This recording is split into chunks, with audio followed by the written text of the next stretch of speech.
The gliders, also known as sailplanes, are a kind of aircraft that differ from the rest by their ability to fly great distances without the need of an engine or propulsion of any kind, even gaining altitude during their flight.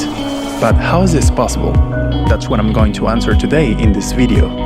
Welcome to Joy Planes RC2.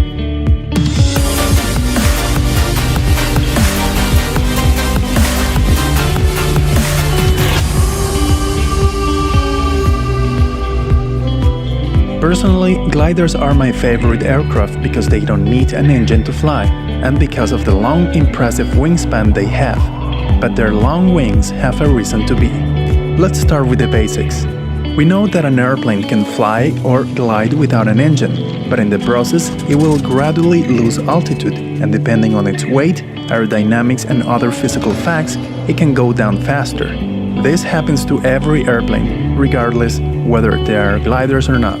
Without an engine, it is possible to fly for some distance and land as long as a constant speed and descent rate is maintained to be stable in flight. But the gliders are designed to take full advantage of this balance of forces. Gliders are made with lightweight materials, and the weight is distributed at strategic points in an efficient manner to improve air penetration. And the configuration of their wings allow them to have more lift with less aerodynamic drag. As a result, their glide ratio is one of the most efficient among all airplanes. The glide ratio is the distance that the aircraft can travel in respect to the lost altitude. For example, a Cessna 172 has a glide ratio of 9 or 9:1, which means that if its engine stops, it can fly from 100 meters of height for about 900 horizontal meters. In modern gliders, this gliding ratio can be between 40:1 to 70:1, which means that if a glider has a 50:1 glide ratio, then it could fly for 50 kilometers if it starts flying from 1 kilometer high, making it capable of covering long distances in this way.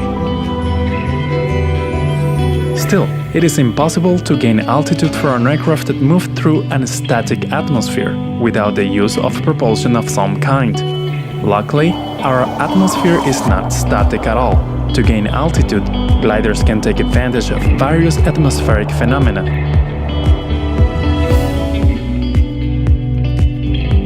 There are three main phenomena: the ridge lift, thermals, and wave lift. Thermals are the most common mentioned way to gain altitude in a glider. These are columns of hot air that are generated by the surface heated by the sun.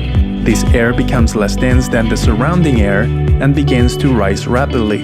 The glider, when entering a thermal, can begin to fly in a circular pattern to stay inside it and gain altitude until the thermal disappears or weakens. The other way to gain altitude is with a ridge lift. These are ascending currents of air on the slopes of the mountains.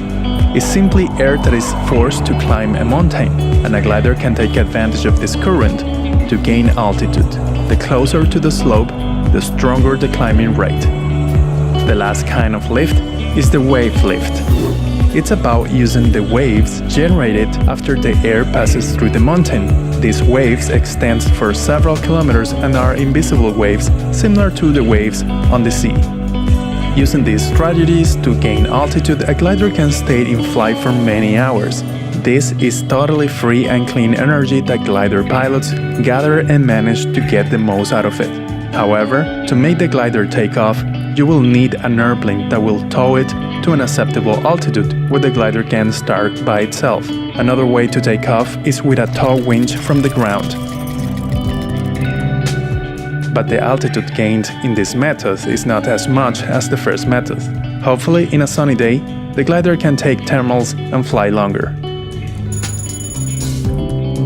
Other ways to take off in a glider is from the mountains, with a system of elastic ropes on a hillside, or by having a retractable propulsion system integrated into the glider that is only used to take off or gain altitude when needed.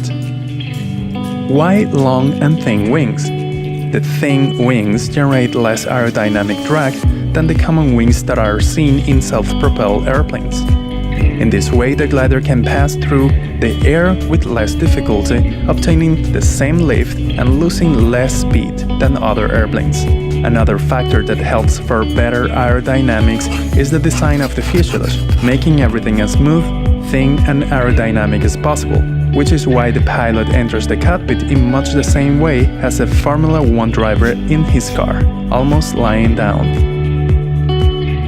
The wings are also measured by aspect ratio. Glider wings have a high aspect ratio, and war airplane wings have a low aspect ratio.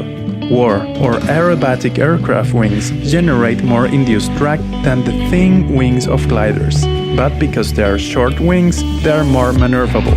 Maneuverability is a priority in warplanes rather than fuel efficiency.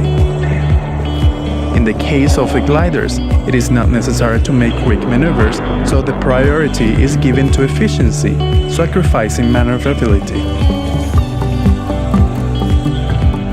That's why the wings end up being naturally long, because the large wing area is required with the restriction of a reduced chord wing to minimize the drag. Gliders are built to be very light but strong at the same time. They are even so light that you have to put more weight on the wings to improve their penetration and speed characteristics. This is done by filling the glider with water ballast in special tanks inside the wings. The total weight of this ballast can be even higher than the pilot's weight. The water can be drained during the flight in case the thermals are not so strong, and must be also drained before every landing. In the beginning, gliders were made out of wood, with fabrics or metal, and then the use of composite materials like fiberglass, carbon fiber and Kevlar was introduced, achieving a very huge structural resistance with very light weight. Flight instruments. Gliders are equipped with the basic instruments that can be found on any other aircraft, except for the flight instruments associated with the use of an engine. The most used and necessary instruments are the anemometer, altimeter, variometer, and compass. You can also find a turn coordinator, sometimes an accelerometer, and tools like a radio and a GPS. One of the most basic indicators that are still used even in high-performance gliders is the yaw string. It is a small string, generally red, that is placed on the outside in front of the pilot that indicates the wind direction in regarding to the glider flight. If the string is not centered, it must be corrected using the rudder, and that way the pilot makes sure that he is flying efficiently. Otherwise, that means that the fuselage is off the course by some degrees in respect to the airflow, and that generates a lot of drag. It is important to be aware of the speed of the glider at all times, since if the glider gets too slow than the recommended speed, it can lose some control and also get into a stall. Also, depending on the design, there is a specific speed in which the glider has a maximum efficiency between descent and distance traveled. To measure the speed at which the glider is going, in respect to the wind, the anemometer is used. The airspeed is different from the ground speed. The variometer indicates the speed of climb and descent. This instrument is super important to know when the glider is beginning to climb, usually when it enters a thermal, and thus stay within the thermal. The gliders are equipped with a system that generates a sound depending on the speed of ascent or descent. With this sound, you can more easily identify if the glider is going up or down without having to look at the indicator at all times.